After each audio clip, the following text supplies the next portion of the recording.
Well, despite recent rainfall offering some respite for the firefighters battling the appalling Australian bushfires, temperatures are expected to soar again later this week. One family had a dramatic escape from the fires. 1 minute, have a look at this. The Flaxmans were taking selfies on the beach near Lake Conjola in New South Wales when suddenly the winds changed direction, sending flames they thought were far away hurtling towards them. They only managed to escape because a stranger spotted them and picked them up in his boat. They then watched from the middle of the lake as fire ripped through the area where they'd been staying. The family joined us this morning, live from Sydney. Good morning to you. Well, this must have been absolutely terrifying. Just tell us what was happening there at the lake. When you thought everything was OK, you took a picture, you thought, how far away did you think the fire was and how safe did you think you were? Sit down. Well, we thought the fire, they told us that the fires were over 100 kilometres away that morning, and so we felt fine. The wind was going a different direction, and so we thought we'd be okay. We were just standing there on the side of the river, New Year's Eve, hanging out on the side of the lake, just playing at 12 o'clock, and at 12:05, we saw fires start just to the right of us and just to the left of us, and before we knew it, felt like the Death Star rolled over the top of us. And it went black and went smoky. There was fire, like wall of fire everywhere. And we didn't know what was going on. It was just mayhem within minutes.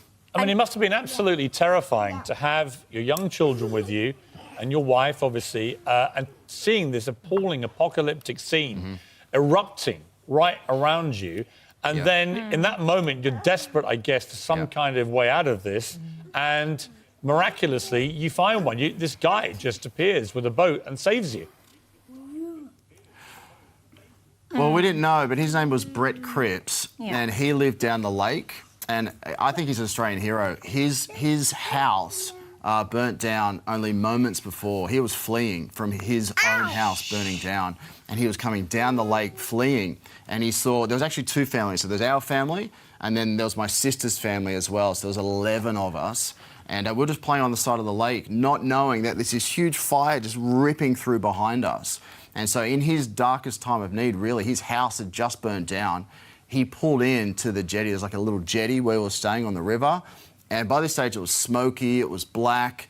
I was piling 7 kids into everywhere. a car. We could hear the fire just going, and it was just meltdown.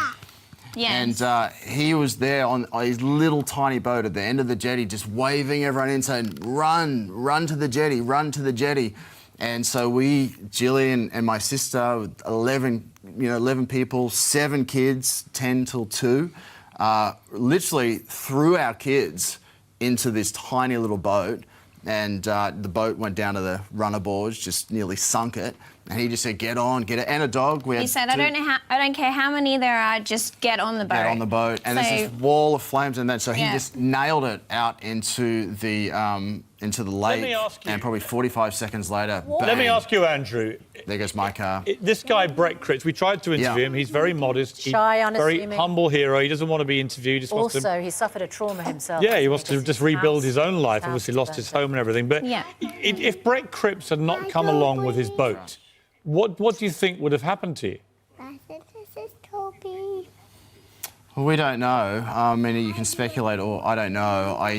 We don't know what would have happened. We believe that, that God sent an angel in the form of a man named Brett Cripps. I don't even want to think what would have happened if he didn't turn up. And I saw an interview a little while ago with Brett that he did, and they said, "You think you're a hero?" And he laughed and said, "No, I'm not." And I said, well, that's what heroes say. That's what real heroes say. They say that they're not heroes. So we would like to see Brett honoured somehow as like a hero in Australia somehow. But to answer your question, if we don't know what would have happened, that luckily we didn't have to cross that bridge because he was there. You got into the boat, he rescued you. I mean, you don't want to speculate about what might have happened if he hadn't rescued you, but, may have saved your lives. I mean, he is a hero, isn't he? What happened to Absolutely. the stuff Absolutely, left yeah. at the holiday park, the caravans, the cars? I mean, you know, you just had to get out of there in that boat. But what happened to the stuff left behind? Well, we spent Ladies talking. we spent I think it was 3 hours on the boat just going up and down, and the fire was all around us, so we could see the fire. It was really unbelievable. We could see the fire.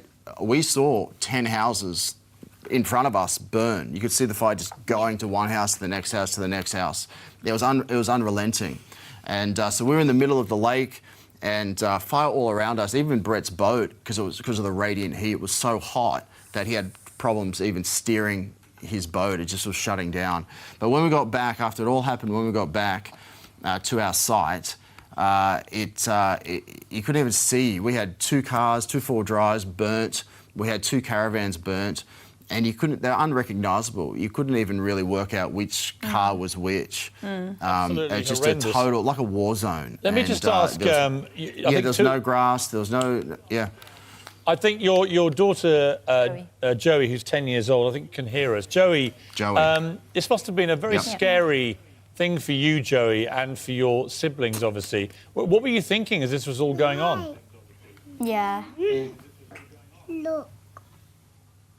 Yeah. It's scary, but I mean, if it wasn't for the hero, Brett Cribs, I don't know what we would have done. Just the thinking of, and just like the pressure of, like, I'm the eldest. I've kind of thinking for all of these little young children, my brothers and sisters, my cousins. It's pretty mad. It's. And if you had a But we chance, did it, and if you had They a were chance, incredibly Joey, well behaved. and Joey, if you had a chance to say something to Joey? Brett Cripps, what would you say to him? I would say, I don't know, thank you. I absolutely don't know, because he's a hero. Who knows? What do you say to a hero? We don't know. That's right. We don't get that opportunity that many times. So I don't know. Thank it's you for just, saving our Yeah. lives. Yeah. Yeah, in the end, I think he did. Yes. He did save your lives. Little and Florence. we can see the little ones in front, absolutely loving their time in front of the TV camera. I have to Yeah, say, it's Florence. Andrew, you may have a few budding actors there. Well, it was a lovely thank you. Yeah. That was an acting, yeah.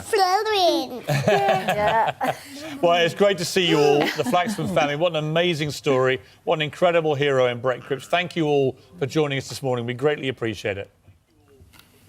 Yeah. Well done. Thank you Amazing. very much. Love you guys. Tom. Thanks for having us. Bye.